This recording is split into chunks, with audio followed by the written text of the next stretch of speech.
नमस्कार, मैं हूं दीपक और आप देख रहे हैं डीएसके टॉक्स। आज रात का बिग बॉस 16 का एपिसोड देखने के बाद सच बताइएगा, आपके जहन में सबसे पहला थॉट क्या आया था?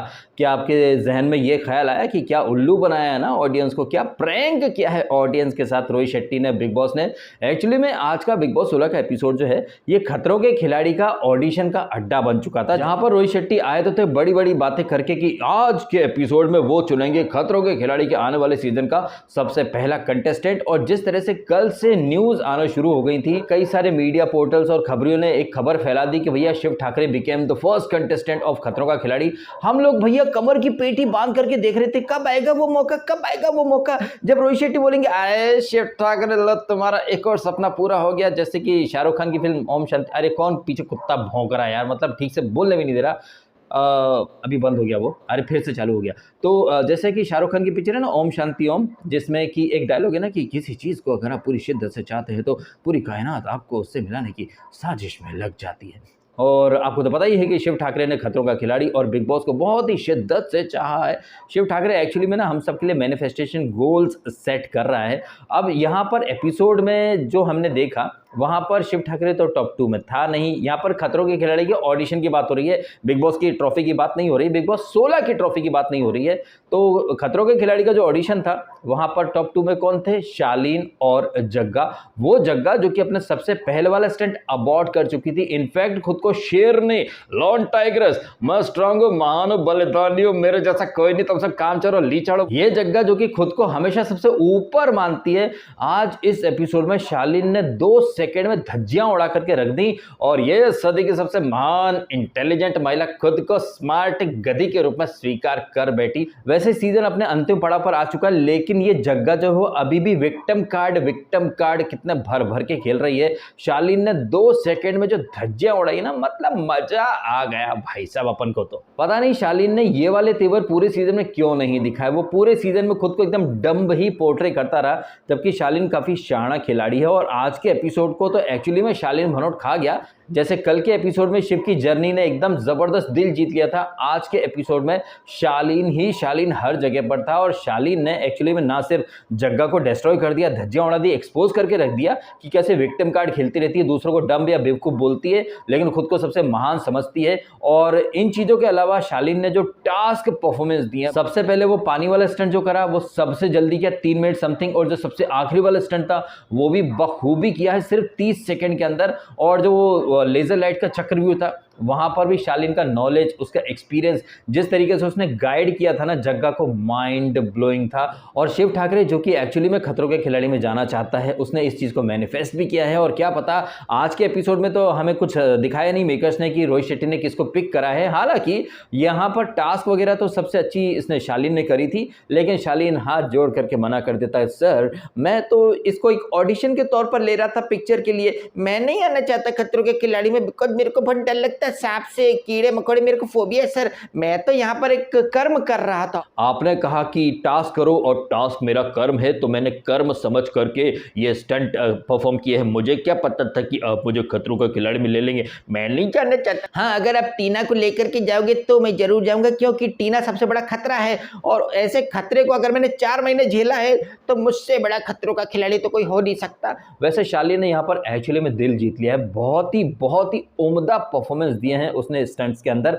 वहीं शिव ठाकरे को अगर खतरों के खिलाड़ी में जाना है तो भैया सबसे पहले ना स्विमिंग वगैरह सीख लो, क्योंकि आज पानी वाला स्टंट था वहां पर, हालांकि स्टंट उसने अच्छा करा है। शालीन ने 3 मिनट लिए और शिव ने 8 मिनट लिए, और अर्चना जिससे उम्मीद नहीं थी बिल्कुल कि वो कर पाएगी, लेकिन 11 मिनट समथिंग उसने लिए। और सदी के सबसे महान, सदी के सबसे अकेले, सदी के सबसे बड़ी लॉन टाइग्रेस ने स्टंट अबॉर्ट कर दिया। और आपने एक चीज जरूर देखी होगी या फिर ऑब्जर्व की होगी, जो सीक्वेंस बनाया था रोहित शेट्टी ने कि पहले स्टैन खड़ा है, फिर अर्चना, फिर शिव, फिर जग्गा, फिर शालीन, लेकिन आपने देखा कि ये जग्गा बोलती सर आप पहले शालीन को भेज दो, मैं फटी पड़ी सर, सोलो टास्क के कोई साथ में होता तो मैं जीत भी जाती। और आपने देखा कि जग्गा ने एक्चुअली में कैसा हग्गा वो सोलो टास्क के अंदर। एंड जहां तक मैंने देखा, आपने देखा, जग्गा ने तो मतलब घुसी और थोड़ी देर के बाद अबॉर्ट कर दिया। वहीं एमसी स्टैन ने तो काफी एफर्ट लिए थे, हालांकि उसने भी अबॉर्ट करा, लेकिन जितना हमको दिखाया गया उसके हिसाब से तो यार जग्गा ने जल्दी अबॉर्ट करा था, लेकिन रोहित शेट्टी की घड़ी जैसे कि खतरों के खिलाड़ी में अलग ही चलती है, यहाँ पर भी अलग चल रही थी। मैं सच बता रहा हूँ, जब ये बिग बॉस या फिर खतरों के खिलाड़ी के जो मेकर्स हैं पब्लिक को मैनिपुलेट करते हैं ना, ये चीज़ें एक्सपोज करने में मुझे बहुत ज़्यादा मज़ा आता है। और ये कोई पहली बार नहीं है जब रोहित शेट्टी ने ओपनली नेशनल टीवी पर झूठ बोला हो। जब स्टैन ने ये स्टंट शुरू करा, तब जो काउंटर आप देख रहे हैं स्क्रीन के ऊपर, 25 मिनट और 50वें सेकंड पर यह स्टंट शुरू होता है और 28 मिनट 55 सेकंड यानी कि 3 मिनट और 5वें सेकंड पर यह स्टंट अबॉर्ट करता है एमसी स्टैन, यानी कि टोटल टाइम 3 मिनट है, ठीक है।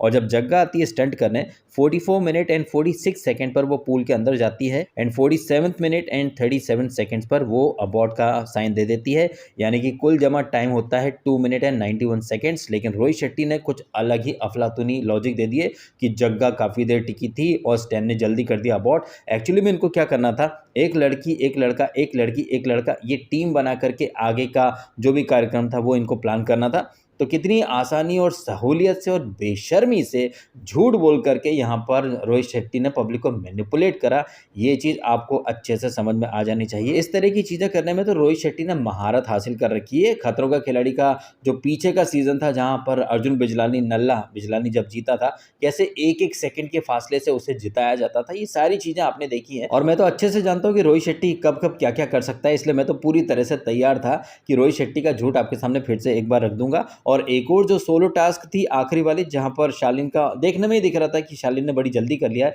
लेकिन सदी की सबसे महान महिला जो कि अकेली सारी टास्क को क्रैक करती है, वो वहां पर भी 1 मिनट से ऊपर ले लेती है। मतलब सीधे तरीके से साइकिल भी नहीं चलती है उनसे, वहां पर भी 17 बार सर ये निकल नहीं रहा है, सर ये ऐसा हो रहा है, सर वो करे, मैं क्या करूं, मतलब क्या लपड़ झंडे से। लेकिन लोग इसे टाइग्रेस बोलते हैं, शेरनी बोलते हैं। और वो अर्चना भी मेरठ की शेरनी। अबे तुम शेरनी हो तो तुम्हारी पूंछ कहाँ चली गई बे, घुस गई क्या है, शेरनी माय फुट। और ध्यान दीजिए कि ये वो जगह हैं जिनके बारे में टीना दत्ता, सदी की सबसे डिग्निफाइड और डिसेंट महिला टीना दत्ता ने कहा था कि ये जो जगह है इसको एक का टॉग मिलना चाहिए भाई, because she can crack the task. उसका डिकोडिंग क्षमता, उसका observation task performance mind blowing. Priyanka का जो टास्क परफॉर्मेंस होता है वो खूब भालो है, आहा जबरदस्त भालो भालो। अरे काहे का भालो, वो तो ऐसी है कि किसी को बेच करके खा लो, डकार भी ना निकालो। तो ये जगह जो कि यहाँ पर फिर से साबित कर गई कि उसका एक ही गेम प्लान है, चीखना चिल्लाना। काश यहाँ पर ताले में चाबी की जगह अगर जबान घसेड़नी पड़ती तो जग्गा सबसे पहले ताले खोल डालती। आज का एपिसोड जो कि इस सीजन का सेकंड लास्ट एपिसोड है, इस एपिसोड में एक चीज अच्छे से क्लियर हो गई है कि ये जग्गा अकेले अपने बूते कुछ भी नहीं कर सकती, लेकिन फिर भी दुनिया भर में ढिंढोरे पीटे जा रहे हैं कि जग्गा अकेली है, अकेली है, अकेली है। काहे की अकेली, शो में एंट्री भी तो अकेले ना कर पाई, काहे की अकेली। वैसे इस अकेली का मिलन होगा अंकी से और हक से, मंडली, पूरी मंडली की रीयूनियन हमें दिखाई गई है। अच्छा, इन सारी बातों को साइड में करके बड़ी इंपॉर्टेंट बात मैं आपसे करता हूं। एक चीज जो कि मुझे बहुत अच्छी लग रही है, और वो चीज ये है कि एंड तक ना सस्पेंस बरकरार है। अभी भी मतलब कुछ भी हो सकता है, एक्सपेक्ट द अनएक्सपेक्टेड के नाम पर कुछ भी हो सकता है। कल तक हमें लग रहा था कि भैया शिव ठाकरे को रोहित शेट्टी ने इसका ऑफर दे दिया है तो शायद ये लोग शिव को ट्रॉफी ना दे, लेकिन एपिसोड में हमें ऐसा कुछ भी देखने को नहीं मिला। जहां पर जो अफवाहें उड़ रही थी कि शिव को खतरों के खिलाड़ी का ऑफर मिल चुका है, हालांकि इस एपिसोड में रोहित शेट्टी ने किसी को ऑफर दिया भी नहीं है, क्योंकि शालीन को ऑफर दिया गया था तो शालीन ने मना कर दिया। और बाद में अर्चना और प्रियंका तो बोल ही रहे थे कि शिव को जाना है, शिव का सपना है। और ये अर्चना जो कि आए दिन कोई भी बाहर से आता है तो सबसे पहले मैंने जानबूझ के आंख में नहीं मारे थे, सिर्फ वो तो नॉर्मली हो गया, लेकिन यहाँ पर थोड़ी देर के लिए ये शिव का सपोर्ट कर रही थी कि भाई शिव को जाना है, उसका सपना है। और शिव भी बोल रहा था यार जिसको जाना है उसको मतलब ले नहीं रहे। लेकिन शिव, क्या तुमने वो जो खतरों के खिलाड़ी का जो टिकट है क्या तुमने अर्न किया? अगर हम सिर्फ परफॉर्मेंस को देखें तो Shalin was miles ahead and better than Shiv Thackeray. ये जो टास्क वगैरह हुई हैं, यहाँ पर एक एडवांटेज जरूर है, क्योंकि शालीन को स्विमिंग आती है, शिव को स्विमिंग नहीं आती है। और शालीन ने वो जो लेजर लाइट का चक्रव्यूह था वहाँ पर उसका गाइडेंस, और हाँ एडवांटेज तो मिल ही चुका था ना, उसे पता था कि शिव ने और अर्चना ने कैसे स्टंट किया है और क्या करना है क्या नहीं करना है, किस तरह से इंस्ट्रक्शन देनी है। ये चीज़ में शालीन का एक्सपीरियंस और उसका जो कम्युनिकेशन स्किल्स है ना वो काफ़ी अच्छे थे। वहीं शिव ठाकरे को एक्चुअली में थोड़ी सी स्विमिंग वगैरह और थोड़ा सा और चीज़ों पर काम करने की बहुत ज़्यादा ज़रूरत है। हालांकि उसने कहा कि रोहित सर पानी वगैरह अभी क्या स्विमिंग आती नहीं, तो पानी से थोड़ा सा है, लेकिन शेर वगैरह सांप बिच्छू से कोई डर नहीं है। और MC स्टैन ने क्या बोला, सांप बिच्छू नहीं सर, प्यार से डर लगता है। लेकिन वो जो प्रैंक टाइप का इन लोगों ने करा था, वहां पर एक बंदे को बिठा रखा था जिस पर अर्चना काफी ज्यादा डर रही थी कि बिच्छू होगा, छिपकली होगी। तो ये जो यहाँ पर खतरों के खिलाड़ी का ऑडिशन शुरू हुआ था वो एक प्रैंक से शुरू हुआ था, लेकिन पूरा एपिसोड ही एक प्रैंक बन करके रह गया है, क्योंकि जिस पर्पज या मकसद के लिए रोहित शेट्टी आए थे वो मकसद तो आज फुलफिल नहीं हुआ, क्या पता कल फुलफिल हो जाए। और इन चीजों को कैसे मेकर्स एक्सपेक्ट द अनएक्सपेक्टेड के नाम से पब्लिक के ऊपर चिपका देंगे, ये आपको देखना चाहिए। जैसे कि हमने प्रोमो देखा जहां पर अंकी और जग्गा का मिलन हो रहा है, मंडली का रीयूनियन हो रहा है, और जैसे जो कोरियोग्राफर जहां पर हमें छमिया निशांत भी देखने को मिल जाता है, सबको मतलब वो डांस के स्टेप्स वगैरह सब कुछ हमें दिखाए गए। लेकिन एक चीज और आपने देखी कि हर सीजन में जो फायर एंड वाटर वाला जो कॉम्बिनेशन होता है ना, जहां पर लोगों के मन में एक धारणा बिठा दी जाती है कि भैया ये होंगे टॉप 2, जैसे कि रुबीना राहुल कहिए या फिर सेड आसिम कहिए, उसी तरह से यहाँ पर शिव और प्रियंका के ऊपर एक वही फायर एंड वाटर वाला जो कॉम्बिनेशन है वो यहाँ पर चिपकाया जा रहा है। और ये देख करके सबके जहन में एक ही ख्याल आएगा कि भैया टॉप 2 शिव और प्रियंका है। लेकिन ऐसा ही कुछ फायर आइस या फायर वाटर वाला कॉम्बिनेशन बिग बॉस OTT में था, जहां पर प्रतीक और दिव्या अग्रवाल के बीच में एक फेस ऑफ दिखाया गया था। बट वहां पर तो प्रतीक सहजपाल टॉप 3 में भी नहीं आया था, वो तो ब्रीफकेस लेकर के बाहर चला गया था और उसे ब्रीफकेस के अंदर बिग बॉस 15 का टिकट दिया गया था। अब यहाँ पर मेरे दिमाग में एक नहीं कई सारे कैलकुलेशन चल रहे हैं कि ये भी हो सकता है, वो भी हो सकता है। सारी पॉसिबिलिटीज एंड सारी प्रोबेबिलिटीज को मैं अपने माइंड में कैलकुलेट करते हुए चल रहा हूँ कि भैया ये है, ऐसा है, वैसा है। और इन्हीं बातों के आधार पर कुछ पॉइंट्स जो मेरे समझ में आए, जैसे कि आज यहाँ पर शालीन ने सिरे से मना कर दिया कि उसे खतरों के खिलाड़ी में नहीं जाना, शिव को खतरों के खिलाड़ी में जाना है, लेकिन उसकी अनाउंसमेंट वगैरह आज नहीं हुई, क्या पता वो कल हो सकती है। और जिस तरह से MC स्टैन को भर भर के वोट आ रहे हैं, MC स्टैन ने जो जर्नी वीडियो था वहां पर व्हाइट कलर की पूरी ड्रेस पहनी थी, घोड़ा जो है ट्रॉफी वो भी ऑलमोस्ट व्हाइट कलर का ही है, और उसकी जो घोड़े की आकृति है उसके ऊपर काफ़ी वो डायमंड वगैरह उस तरह के हैं जो कि MC की लॉकेट या जो पहनता है उसमें है। और हाँ, जैसे कि MC के सर पर बालों का गुच्छा है, वैसे ही घोड़े की जो आकृति है ट्रॉफी की उस पर भी कुछ डंडियां हैं, लेकिन वो डंडियां हैं 9, और 9 नंबर है शिव ठाकरे का, और 9 तो भाई हमको भी बहुत ज़्यादा पसंद है, हम ऑटोमेटिकली अट्रैक्ट हो जाते हैं। और इन सब के ऊपर शिव ठाकरे को बोला गया है लंबी रेस का घोड़ा, तो घोड़ा नंबर 9 और वो 9 डंडियां, तो यहाँ शिव के भी चांसेस बनते दिख रहे हैं और MC स्टैन के भी चांसेस बनते हुए दिख रहे हैं। लेकिन क्या पता हम यहाँ पर शिव को और MC को अपने टॉप 2 में लेकर के चलें, makers out of syllabus, out of nowhere Jagga को लेकर के आ जाए। जैसे कि रोहित शेट्टी ने यहाँ पर पूछा भी ना कंटेस्टेंट से कि आपको क्या लगता है कि आपकी और ट्रॉफी के बीच में कौन एक बहुत बड़ी रुकावट है, जहां पर शिव ने किसका नाम लिया, प्रियंका ने लिया शिव का नाम। अर्चना जो कि अब तक बोलती रही कि शिव उसको विनर नहीं लगता है, वो मंडली की परछाई में आ गया, लेकिन वो भी शिव का नाम ले रही थी।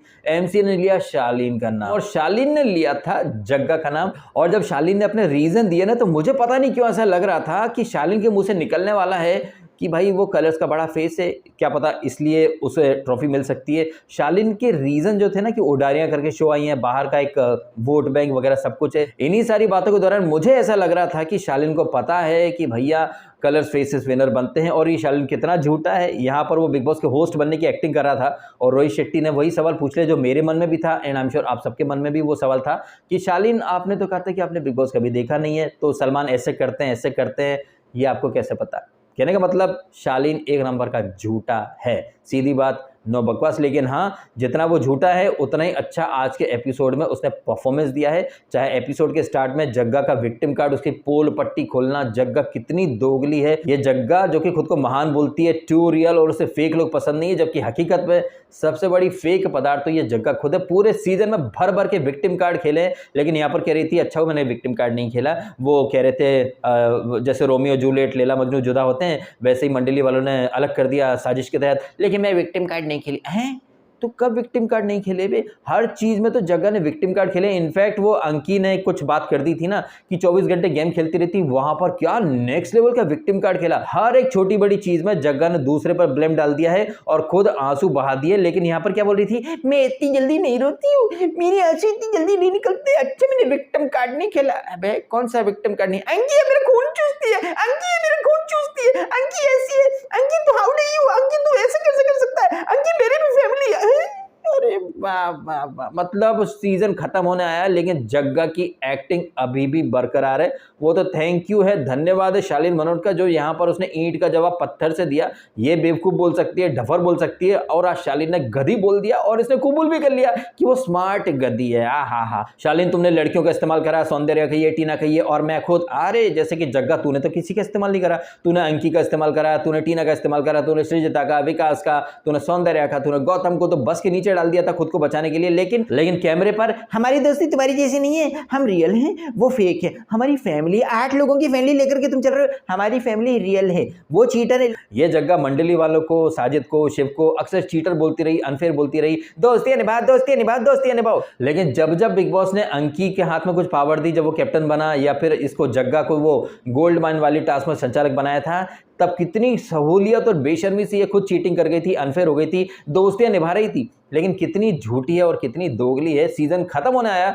लेकिन जग्गा का दोगलापन अभी भी बदस्तूर जारी है, और ये कितनी नेक्स्ट लेवल की फट्टू है ये तो आपने देख ही लिया पानी वाली टास्क में। जबकि ये जलपरी हैं, आपको याद होगा वो एपिसोड जहां पर अर्चना को फ्री फंड का कैप्टन बना दिया गया था और ये निम्रत और ऋषभ बगावत कर रहे थे, और ये जग्गा मस्त रहा, मस्ती में आग लगे बस्ती वाले मोड में स्विमिंग पूल में अंकी के साथ 6 छप्पा 6 खेलने पहुंच गई थी। और आज जब पानी वाली टास्क थी, सर आप शालीन को पहले भेज दीजिए, मैं अकेले नहीं कर सकती, आई नीड सपोर्ट, पूल में उतरने के लिए भी कोई सपोर्ट चाहिए।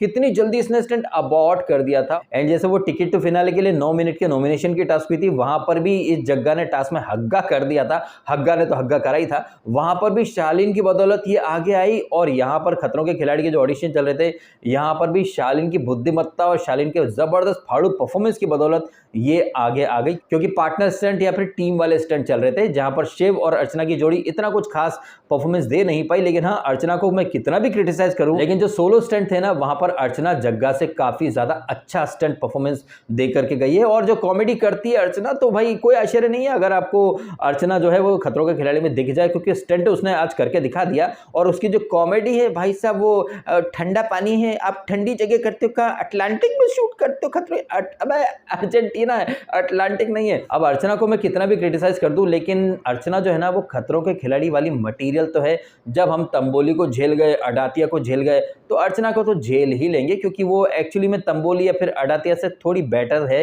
In terms of stunt performance, जो कि आज उसने करके दिखाया। वो चाहती तो वो भी अबॉर्ट कर सकती थी, लेकिन उसने अपने क्षेत्र के लोगों का नाम रोशन करने के लिए स्टंट किया। तो क्या हुआ, उसने 11 मिनट लिए लेकिन उसने अबॉर्ट नहीं करा। ये एक बहुत बड़ी बात है। और वो जो लेजर लाइट वाला जो स्टंट था, वहां पर भी उसे जैसी इंस्ट्रक्शंस मिल रही थी, उसने इंस्ट्रक्शंस फॉलो करी। वहां पर मैं मानता हूं कि शिव को थोड़ा और अच्छे तरीके से गाइड करना चाहिए था, बट कोई नहीं। ये जो ऑडिशन के नाम पर प्रैक्टिस या फिर रिहर्सल करवाई गई है, इसका फायदा अर्चना और शिव दोनों को मिलेगा। और हाँ, मेकर्स को तो भर भर के फायदा मिलेगा, बिकॉज खतरों के खिलाड़ी का प्रमोशन तो भाई साहब अभी से ही हो गया है। और शिव ठाकरे अगर खतरों के खिलाड़ी में जाएगा तो सारी शिव की सेना ऑब्वियसली देखेगी खतरों के खिलाड़ी, और फिर अर्चना के क्षेत्र के लोग भी देखेंगे खतरों के खिलाड़ी को। और इसीलिए बिग बॉस वाले जो है वो बिग बॉस के कंटेस्टेंट को खतरों का खिलाड़ी में लेकर के आते हैं। एक पंथ दो काज हो जाते हैं। एक तो क्या है कि बिग बॉस को टीआरपी मिल जाती है, बिग बॉस के फैंस जब खतरों के खिलाड़ी की तरफ आ जाते हैं, और जो बिग बॉस के कंटेस्टेंट हैं उनके अकाउंट में नया प्रोजेक्ट आ जाता है, नया पैसा भी आ जाता है, दोनों पार्टीज खुश भाई साहब।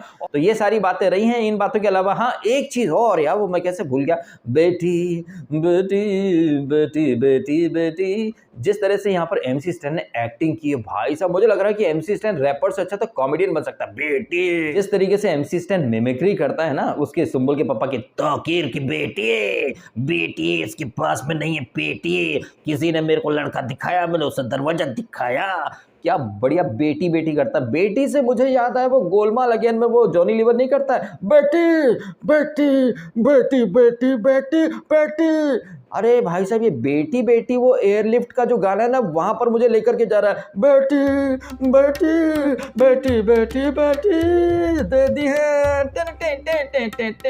दिल लड्डू बड्डू मुझको अरबिक आँखों में। तो देखा आपने ये मेरा अद्भुत टैलेंट, जहां पर मैंने अपने टैलेंट के साथ साथ बॉलीवुड वाले कैसे मतलब एक चीज से कई चीज बना लेते हैं। बेटी बेटी बेटी से सीधा दे दी करके, मतलब क्या अद्भुत टैलेंट है ना हमारे बॉलीवुड के अंदर। एक शब्द के ऊपर या फिर एक तरीके से 50 तरह के आइटम बन जाते हैं बॉलीवुड के अंदर। तो कैसे मैं बेटी से लेकर के दे दी पर चला गया, इसके बारे में एक लाइक तो जरूर बनता है। लाइक के साथ साथ हो सके ना तो वीडियो को शेयर भी करें और सब्सक्राइब भी करें, बिकॉज अपन मखमल में लपेट करके रिव्यू तो करते ही है, मिमिक्री वगैरह के साथ आपका एंटरटेनमेंट भी कर देते हैं। तो उस एफर्ट के लिए प्लीज थोड़ा सपोर्ट वगैरह तो कीजिएगा। और हाँ, कमेंट करके जरूर बताइएगा ये जो एक्सपेक्ट द अनएक्सपेक्टेड वाला फंडा चल रहा है, आज ये एक्सपेक्टेशन थी कि शिव को ये लोग खतरों के खिलाड़ी को ऑफर देंगे, ऐसा कुछ भी नहीं हुआ।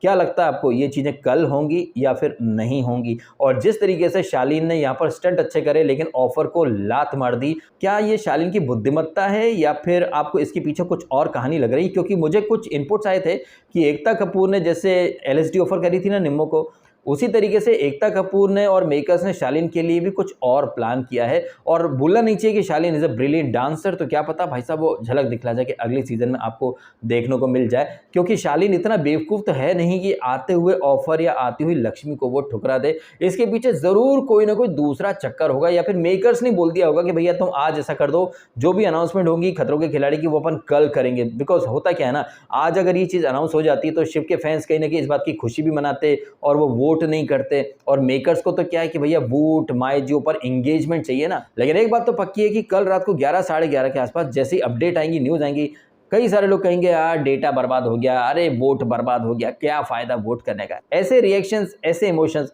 हमें हर साल देखने को मिलते हैं। ये चीज़ तो एक्सपेक्टेड है ही सही। अब आप बताइएगा इन सारी बातों के बारे में क्या है आपके ओपिनियंस, क्या है आपके अनुमान और क्या है आपकी कैलकुलेशंस। मैंने जो प्रेडिक्शन किया था मैं अब भी उस पर कायम हूँ। पहले नंबर पे एमसी है बिकॉज ऑफ वोटिंग, उसका शो में कंट्रीब्यूशन हो ना हो it doesn't matter, because and में तो बिग बॉस हाथ खड़े कर देता है कि भैया पब्लिक के वोट हैं। एंड सेकंड नंबर पर मैंने रखा था शिव को बिकॉज ऑफ वन रीजन कि वो बिग बॉस मराठी ऑलरेडी जीत करके आ चुका है। अगर मैं उस एक चीज़ को हटा दूं तो शिव के मुकाबले में कोई नहीं है, और शिव की जर्नी ने इस बात को बहुत ज़बरदस्त तरीके से एस्टैब्लिश कर दिया है। नंबर 3 पर जग्गा, ऑब्वियस चॉइस है, कोई ऑप्शन नहीं है। और नंबर 4 पर शालीन और नंबर 5 पर अर्चना, जो कि मनी बैग लेकर के जा सकती है। अब चीज़ें इसी सीक्वेंस में जाएंगी या फिर कोई ट्विस्ट हमें देखने को मिलेगा, ये हम देखेंगे कल रात को शाम 7 बजे के बाद से, जब ग्रैंड फिनाले का टेलीकास्ट शुरू हो जाएगा। आपके क्या ओपिनियन है, क्या एक्सपेक्टेशन है, क्या अनुमान है आपके, इन सारी बातों के ऊपर कमेंट करके अवश्य बताइएगा। आपको वीडियो अच्छा लगा तो लाइक कीजिए भर भर के। मंडली हक से मंडली की जो रीयूनियन हो रही है उसके लिए भी एक लाइक जरूर कर दीजिएगा। ट्रॉफी हक से मंडली में आ जाए तो भाई अपन बहुत ज़्यादा खुश है, दिल गार्डन हो जाएगा अपन का। तो अब इसी उम्मीद के साथ और इसी आशा के साथ ये वीडियो मैं खत्म करता हूँ कि भैया मंडली के पास ट्रॉफी आ जाए, चाहे स्टैन के पास आए या शिव के पास आए। तो देखते हैं कि कल क्या होता है क्या नहीं होता है, और ये सारी बातें अपन कल करेंगे ग्रैंड फिनाले के रिव्यू के दौरान। पूरा एपिसोड खत्म हो जाएगा, उसके बाद अपन अपना रिव्यू लेकर के आएंगे। तो कल मिलते हैं आपसे। आपने फिलहाल ये वीडियो देखा, समय निकाल करके आपका बहुत बहुत धन्यवाद। Thank you so much.